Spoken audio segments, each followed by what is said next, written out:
On a night, Bob Sajanowski explains that the streets of Brooklyn are not the safest in the world. All the money there passes from hand to hand until it reaches a drop bar, a place chosen at random to be the safe deposit box for the entire city. Even the owners don't know when their bars will be the new drops, they just have to accept the money without asking too many questions. He explains that his job is just to tend on Cousin Marvin's bar and wait. On a new night, a group of men toasts for an old friend with a drink on the house, something that Marvin, the former owner of the place, doesn't see quite right. Bob justifies himself by saying that it's been 10 years since young Richie Wellen disappeared, but people don't seem to forget him so easily. Marvin also calls Bob's bluff about his favorable treatment of another regular client, Millie, a sad old lady who always seems to stay there late. Despite appearances and his job, Bob is actually a nice guy, attends church, and gets along well with people, even for being a small talking guy. As he walks along in the streets, he manages to hear something in the distance but can't quite make out what. On a closer inspection, he notices that a small boxer puppy is crying desperately and bleeding in a trash can. Upon rescuing him, Bob meets the house owner, and although he explains the situation to her, she is more fearful of the man's presence in her yard. After taking his picture for her safety, the woman introduces herself as Nadia and invites Bob inside. They treat the puppy's wound, and Bob learns that Nadia is a waitress but worked as an animal rescuer some time ago. She clarifies to Bob that the puppy is not a boxer but a pit bull, a breed that is difficult to find a home for. Bob has the same thought as the other people, believing that pit bulls are a dangerous breed, but Nadia explains that their bad reputation is mostly the owner's fault. Amid the conversation, Bob can't help but notice some marks on Nadia's neck, but she immediately changes the subject, offering him a crate for the puppy. She can't keep the dog because she works at night, and Bob clarifies that he can't keep the dog either, as he was just passing through. Nadia tells him that the dog will be taken to the shelter, giving a week for the owner to show up. Otherwise, it will be put up for adoption. Although Bob is reluctant to accept the responsibility, he asks Nadia to keep the puppy for a couple of days to think about it.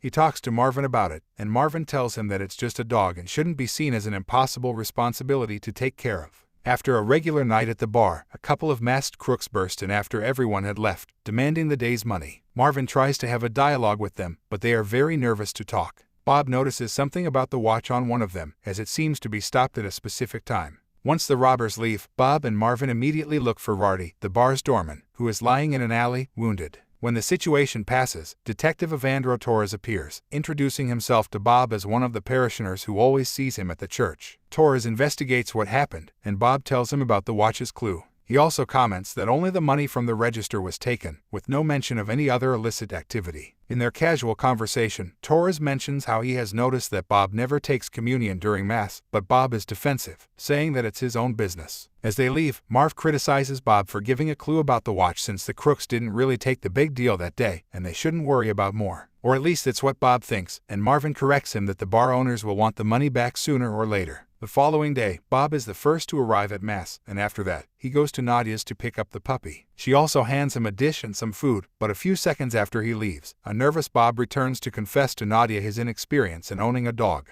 Together they go shopping, and Nadia explains the basics. When it comes to naming the dog, Bob settles on Rocco after seeing a particular picture of Saint Rocco in the church that morning. As they drop Nadia off at her house on their way home, a mysterious guy watches them from a distance. This is how Bob starts dealing with his new life as Rocco's owner. Back at work, Chavka Umarov, the bar owner, appears in front of Marvin and Bob with his men, showing them how they have an injured guy in the back of their van. They talk about the robbery from the other night, and he demands his money back by threatening them. In his investigation, Detective Torres seeks information about Umarov's bar, wanting to know more about Marvin his past with the bar, as he believes he had something to do with the robbery. Marvin is nervous at home, and after leaving, he encounters one of the masked robbers, revealing that it was all a plan he orchestrated. The next morning, Bob walks in the park with Rocco, meeting Nadia while passing. She tells him that he can hire her to watch Rocco while he works at the bar, as the Christmas season is over, and she now has one shift less at the restaurant. At Marv's house, his sister Dottie explains to him how their plugged father will be transferred to a worse place due to unpaid expenses. While she mentions unplugging him, Marv insists on keeping him alive, confident in his plan to rob the bar. The relationship between Bob and Nadia improves thanks to Rocco, but when she leaves the park, the mysterious guy returns, praising the dog, something Bob takes with caution. Sometime later, the same guy shows up at Bob's door, asking about Rocco. Bob tells him that the dog now belongs to him, and the guy leaves, but not before grabbing an umbrella and threatening him. On an outing with Nadia, she comments on how Bob is the only one who doesn't ask about her bruises, and he responds by saying that it's none of his business. She confesses to having hurt herself with a potato peeler during one of her relapses. The outing ends abruptly when a waitress asks them to leave because of Rocco. Marv tells Bob about his nervousness about the Umarov affair, feeling that he is being spied on, and Bob mentions the guy looking for his dog. Going out to fix some trash cans, Bob comes across a bag full of money and an arm in it, believing it to be the same money stolen the other night, as it has the same stopwatch on its wrist. He takes it upon himself to bag the arm, with Marvin praising him for how he seems to handle everything professionally, but reproaching him for mentioning the watch clue the other night. As they talk, the mystery guy appears back at the bar, greeting Bob and sending his regards to Nadia, indicating his relationship with her. Marvin explains to Bob that the guy is Eric Deeds, a dangerous thug in the slums, and that he should watch out for him, as he is said to be the one who made Richie Wellen disappear. Bob takes care of the arm, throwing it into the sea while playing with Rocco, but right after that, Detective Torres appears, telling him that they are still investigating the robbery. He mentions Eric Deeds and how he used to work at the bar, but Bob denies everything. He then goes to Nadia's to drop Rocco off. He mentions Eric Deeds, starting a small argument with her that concludes with Nadia leaving in a huff. After telling Marvin about this mishap, Umarov shows up at the bar. Bob offers him a drink and the money, which he accepts, and comments on how the next drop job is during the Super Bowl night. Bob stops by to pick up Rocco, and Nadia apologizes for her attitude. He's just concerned about her relationship with Deeds and that Deeds is harping on Rocco. Nadia confesses that Deeds used to be her boyfriend, but after a while, their relationship became complicated, so they split up. Bob doesn't judge her and says neither he nor Rocco blame her for anything. She asks him about his relationship with the bar, and Bob tells her that Marvin is actually his real cousin, so they've known each other for a long time. Bob used to be in a crew before, which managed to make a buck back in the old days, but he gave up that life, and now he just hangs out at the bar. In parallel, Marv is looking for Fitz, one of the accomplices in the robbery, who tells Marv about his brother's disappearance. Marv tells him about the Super Bowl job, but Fitz prefers to keep his distance. Before leaving him, Marv asks to close the car's trunk, but when Fitz does so, Marv runs him over from behind, leaving the crime scene in a new car. Bob leaves Nadia at her house, and when he returns, he finds the umbrella that Deeds took a few days ago in Rocco's cage. Marv meets Deeds in a coffee shop and tries to have a dialogue with him. Apparently, Deeds doesn't like the idea of Bob feeling superior with his dog, so Marvin offers him a solution to their problem. Detective Torres manages to get his hands on Deeds' file and is curious by what he reads, knowing something else about his story. Bob goes to Deeds' house, and Deeds tells him he will let all go if he gives him 10 grand the next day. If he doesn't, he'll go to the police and have his dog back to torture it at his pleasure. Bob then visits Marv and explains that they will have temporary employees for the Super Bowl night. Bob tells him about his suspicions regarding the robbery and how Marv had something to do with it, but Marv gets angry and asks him to leave. Instead of going with Bob for the money, the next morning Deeds breaks into Nadia's house and forces her to go on a date that night, much to her dismay. That night at the bar, the customers arrive as Bob keeps nervously attending to them and tending to Umarov's dirty jobs. Everything seems to get worse when out of nowhere, Nadia appears accompanied by Deeds. Bob talks to the guy and asks him why he's there with Nadia and why he didn't look for the money in the morning.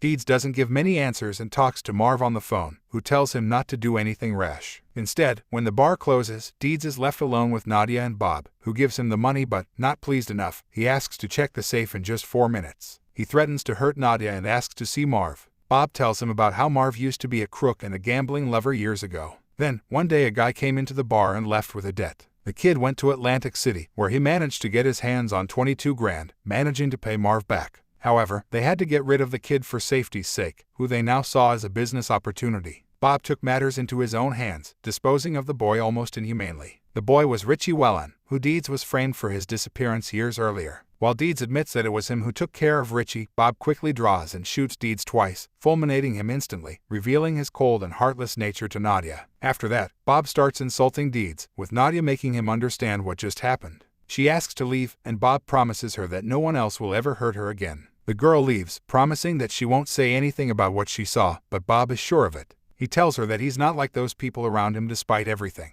As they leave, Marv is seen outside the bar, keeping an eye on everything. Deeds' phone starts ringing, and Bob answers, having his suspicions. Marv is on the other end of the line, but they are both mute to the call. Bob begins preparations to dispose of Deeds' body, then pays a visit to Umarov and his men along with Rocco. Umarov talks to him about how he spoke to Marv so that Bob would now own the bar, while it is revealed how one of his goons disposes of Marv from a distance. It would now be Bob's bar, and everything would be even as long as he put Umarov's money aside. Bob feels lonelier than ever, and Umarov leaves him. Now, as the new owner, Bob takes over the place. The next day, Detective Torres goes to the bar to pay his condolences to Bob, who claims that Marv's deal was a carjacking, but Torres sees it more as an execution. He redirects the conversation to Deeds, who they mention seeing him at the bar the night before. Bob tells he didn't notice anything unusual because it was Super Bowl night, and the detective explains that, like Richie Wellen, Deeds disappeared without a trace. Torres is confused about all these disappearances, and Bob keeps himself in line, pretending not to have seen anything. He just claims that this is how things happen on those streets and that, in any case, Deeds might even turn up soon, even if it's in an insane asylum.